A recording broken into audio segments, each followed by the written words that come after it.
بیت اللہ شریف پہ لگا، کعبہ معظمہ پہ لگا، حضرت آمنہ رضی اللہ تعالیٰ عنہ کے گھر کا بھی روایات میں ذکر آتا ہے۔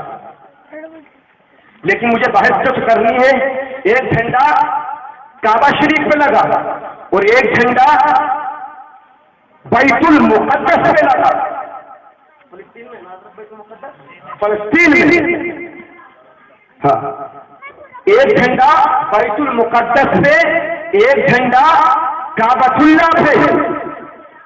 لوگوں ذہن رکھو، آقا کی ولادت سے قبل بیت المقدس پہ اولاد اسحاق علیہ السلام کی اولاد کا جھنڈا لہراتا تھا۔ بیت المقدس پہ اولاد اسحاق علیہ السلام کا جھنڈا لہراتا تھا، اور کعبہ شریف پہ حضرت اسماعیل علیہ السلام کی اولاد کا جھنڈا لہراتا تھا۔ زمانہ سمجھ لیتا تھا کہ ادھر والے اسحاقی ہے، ادھر والے اسماعیلی ہے، لیکن اے لوگوں، اللہ نے ایک جھنڈا بیت المقدس میں لگوایا اور ایک جھنڈا کعبہ شریف میں لگایا۔ دنیا کو بتانا یہ تھا، اسلامی جھنڈا لہرا کر کے بتانا یہ تھا، کعبہ پہ جھنڈا لگوا کر، بیت المقدس پہ جھنڈا لگوا کر دنیا کو جو بتانا تھا، اے لوگوں، رسول آ رہا ہے کہ کعبہ بھی میرے رسول کا ہے اور بیت المقدس بھی میرے رسول کا ہے۔ سبحان اللہ، سبحان اللہ۔ اسی لیے تو ہم پڑھتے ہیں، کیا پڑھتے ہیں؟ یوں نور سے لبریز سمندر نہ ملے گا، یوں نور سے لبریز سمندر نہ ملے گا، سرکار دو عالم صفائی اندر نہ ملے گا۔ اگر سننے کے موڈ میں ہے تو میں آپ کے ہاتھوں کو دیکھنا چاہتا ہوں، ہاتھ اٹھیں گے میں سمجھ لوں گا سننا چاہتے ہیں، ایک مرتبہ یا رسول اللہ، ماشاء اللہ۔ اور یہ شعر خاص کر کے نوجوانوں کے نام، نوجوانوں کے نام دل کی تختی پہ لکھ لو، انشاءاللہ کبھی نہ کبھی یہ رضوان کا شعر آپ کو یاد رہے گا، یاد آئے گا۔ سونے کا محل گھر کے بنا لو جہان میں، سونے کا محل گھر کے بنا لو جہان میں، سونے کا محل گھر کے بنا لو جہان میں، ماں باپ کے قدموں کے برابر نہ ملے گا، برابر نہ ملے گا، ماں باپ کے قدموں کے برابر نہ ملے گا۔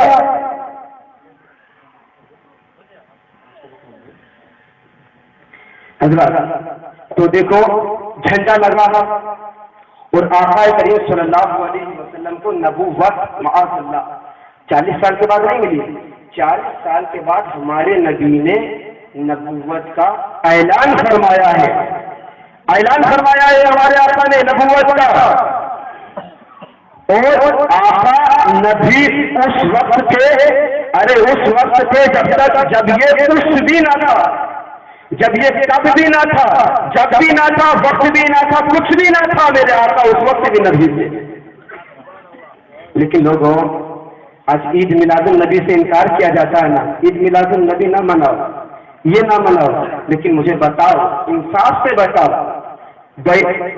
15 اگست کا جلوس نکالا جاتا ہے، 15 اگست کو جلوس نکالا جاتا ہے، ہم منع نہیں کرتے، ارے مناؤ جس طریقے سے منانا ہے، لیکن لوگوں میں یہ پوچھنے کا ضرور چاہتا ہوں، ذرا یہ بتاؤ 15 اگست کو تم جلوس کیوں نکالتے ہو؟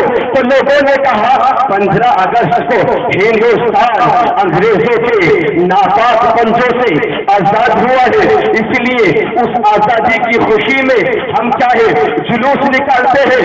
لوگوں تو میں کہوں گا اور سن لو کان کھول کے کہ 15 اگست کو تنہا ہندوستان انگریزوں کے ناپاک چنگل سے آزاد ہوا ہے، 15 اگست کو یہ ہندوستان ناپاک پنجوں سے آزاد ہوا ہے، اور سارا ربیع الاول کو سارا جہان شیطان کے چنگل سے آزاد ہوا ہے۔